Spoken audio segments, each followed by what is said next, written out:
saya mencoba apakah Wastu Citra itu gambaran tentang Mangunwijaya dalam arsitektur itu ya. Saya kemarin ditanya oleh Mbak Bu Lilis Widaningsih gitu. Tapi mau bicara otentitas apa? Ya, saya mau bicara tentang bagaimana spiritualitas Mangunwijaya, kemudian pemikirannya dan metode apa dalam berarsitektur. Tetapi saya tidak bisa membahas humanity beliau dan juga tentang filsafatnya karena itu terlalu panjang. Nah, demikian Ibu Bapak, dari siang hari ini saya ingin menyampaikan hal tersebut, mudah-mudahan berkenan.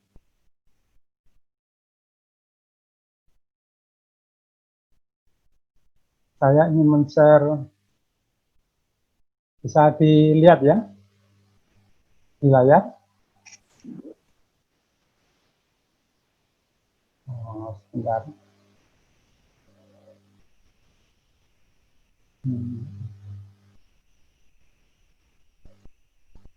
Oke, saya ingin membuka ini kok enggak.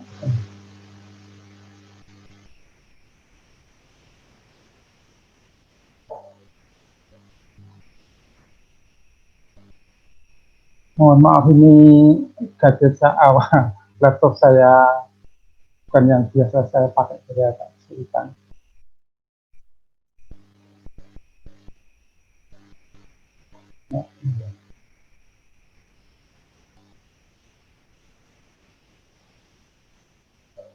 Ini judulnya, kemudian Mangunwijaya dalam bukunya ini mempertanyakan bagaimana sih sebaiknya orang Indonesia berarsitektur. Lalu dia mempunyai konsep berarsitektur, menggunakan, menghargai gitu ya, bukan menggunakan apa yang dari Barat yang selama ini kita konotasikan sebagai penjajah yang banyak mempengaruhi pendidikan arsitektur kita. Nampaknya bagi dia harus koreksi lagi dengan cara menginterpelasi, ya, tidak dengan membuang gitu saja, karena di dalam tulisannya sudah mengatakan ada juga hal-hal yang menguntungkan baik. Lalu dengan konsep hibriditasnya menciptakan ruang ketiga, yaitu keindonesiaan. Hibriditas dimengerti sebagai salah satu cara menyampur dua atau banyak varian, tetapi punya maksud tertentu, tidak hanya sekedar menggabungkan seperti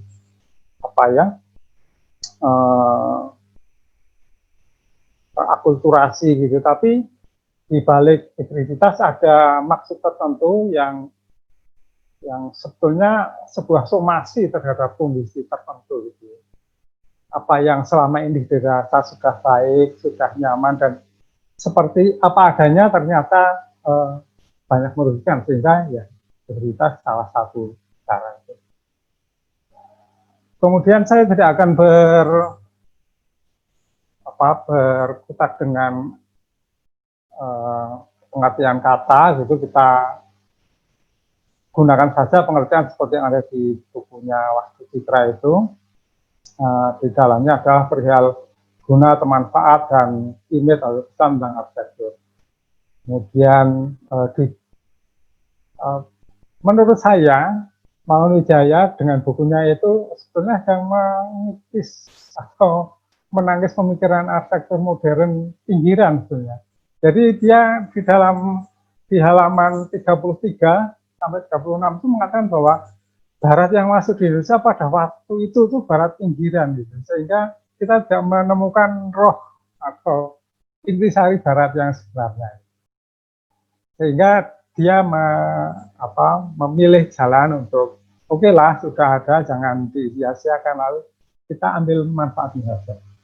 Nah, yang dia lakukan adalah mengawali dengan menggali khasanah kebudayaan kita sendiri, melihat bahwa kita, kedirian kita itu bagian dari atau yang biasa disebut mikrokosmos itu bagian dari makrokosmos gitu. Kita manusia itu bagian dari jagat alam semesta ini. Jadi bukan mikrokosmos yang mengikuti makrokosmos atau sebaliknya.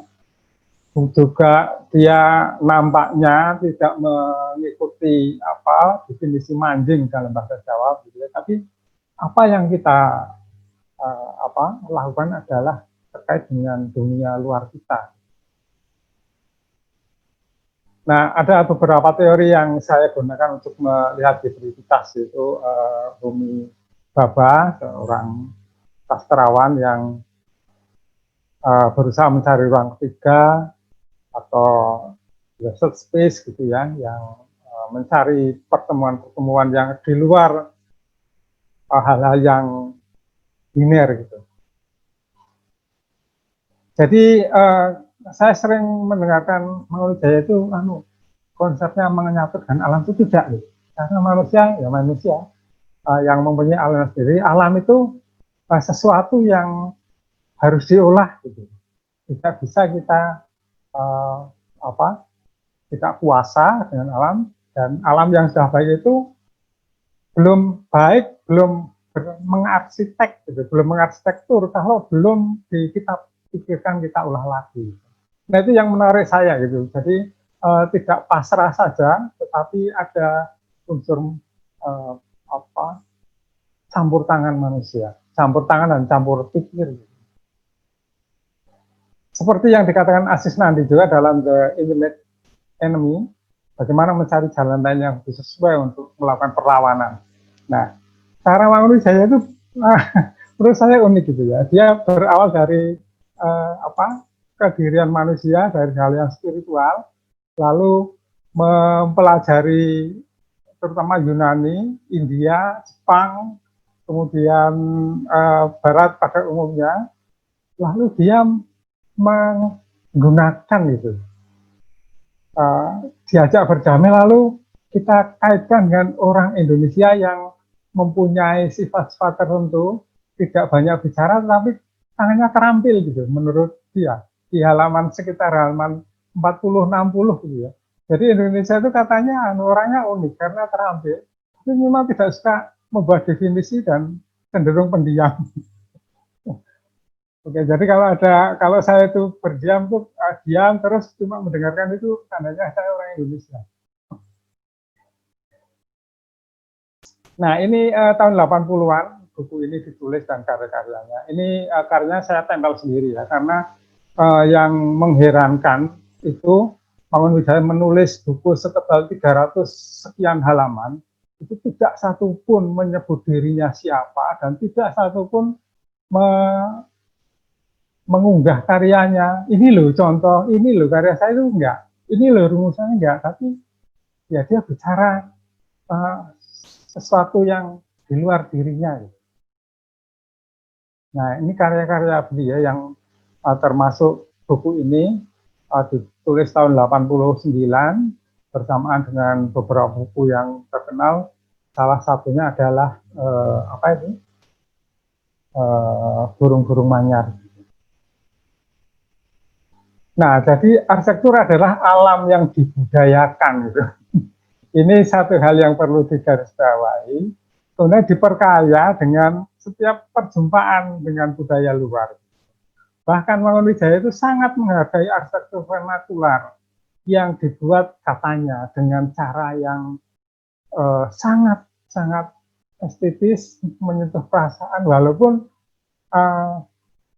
bukan oleh orang yang berkompeten gitu. Nah, sementara itu saya dan teman-teman saya itu suka mengejek, vernakular itu nggak punya pedoman. Pedomannya adalah bukan pedoman itu sendiri. Tapi ini namanya saya selama ini tidak membaca bahwa pendapatnya Mangunwijaya begitu rupa terhadap vernakular. Nah, dia penganut atau mengikuti pendapat filsuf siapa yang menyatakan bahwa arsitektur adalah pancaran sebenarnya, fulcrum splendor veritas. Namun oleh budaya manusia Allah yang menjadikan arsitektur. Jadi arsitektur adalah alam yang dipikirkan lagi gitu. bukan karena alatnya begitu lalu saya ini enggak, tapi apa saya harus begitu, apa itu harus saya tantang gitu. Nah, jadilah arsitektur. Jadi bersama-sama, bersama-sama hadir dalam rangka mengkondisikan ruang untuk menghadirkan diri, ada diri kita, kemudian kedua anak yang membentuk menjadi interesting, jadi lalu disebut dengan menghadap pada diri manusia, dan arsitektur yang mengubah dari yang alami menjadi berbudaya. Nah, ini ada dua gambar yang saya cocok-cocokkan gitu. Kira-kira garis-garis alam itu ya dipikirkan lagi. Kalau Tuhan itu pandai membuat garis lengkung gitu ya. Kalau manusia kan pandainya membuat garis lurus. Kata beliau. Nah, dalam konteks filsafat keindonesiaan ya ini sebuah kajian ulang terhadap hakikat berarsitektur dalam konteks yang semanusiawi mungkin, kemudian menempatkan kita yang berdiri atas satu dan menyatunya dua anarkir roh. Jadi tidak dualisme gitu ya. Ini kita itu satu ya. Hanya kita datang ke dunia pinjam badan. Jadi badan itu sebuah ruang yang berbentuk. Agak susah memahami saya. Menyatu menjadi satu dengan lingkungan sekitar, menyatu dengan semuanya. Semuanya satu, hasil karya manusia, dan kemudian jelas sebagai karya manusia dan budaya selayaknya memenuhi semua kebutuhannya gitu. Jadi arsitektur Indonesia adalah ruang ketiga dari Nusantara, dari timur dan barat, dari menyatakan roh Indonesia, rasa Indonesia. Arsitektur adalah sebuah proses menjadi, sehingga yaitu tadi tahun 2000 dia sudah mengatakan jangan-jangan pemikiran saya ini menjadi terlalu sederhana. Gitu.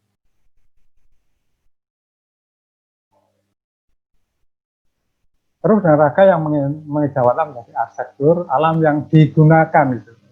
Ini istilah tersendiri juga, bukan guna dan citra, tapi dipergunakan dengan campur tangan manusia. Jadi ada representasi diri dan lingkungan. Kemudian antara universal dan individual itu saling timbal balik gitu ya, bukan dua hal yang menyatu. Nah, ini salah satu ini saya dapatkan dari internet. Sebab keindahan hanyalah ketelangan kebenaran untuk saatnya dan tempatnya tepat. Jadi kalau sudah umurnya habis ya memang sudah habis. Nah ini yang luar biasa bahwa tidak satupun desain arsitektur yang karyanya yang dimasukkan ke dalam buku. Padahal saya itu baru mendesain beberapa itu saya teriak-teriak itu saya inilah karya saya. Itu bedanya saya sendiri. Nah ini salah satu bagaimana dia berpikir gitu ya. Dia sudah membayangkan apa yang akan jadi nantinya, lalu dia hanya perlu membuat catatan-catatan kecil untuk karyanya. Ini nanti Mas Boni akan menjelaskan lebih lanjut. Nah, salah satu yang menarik, ini saya kutip dari buku yang ada di gereja di Klaten, yang katanya itu mencontoh dari karya arsitek tertentu, tapi sebenarnya dia punya alasan sendiri. Jadi dia menggambarkan itu adalah rangka Garuda yang bukan Garuda Pancasila yang dipolitisasi gitu, tapi sebuah lambang sebagai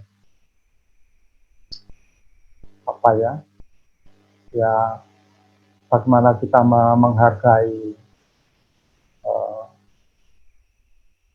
si penghuninya. Oke, saya kira ini dulu Bu Devi, nanti selebihnya kita diskusi dan tentu Mas Boni akan lebih merinci lebih jauh lagi. Terima kasih.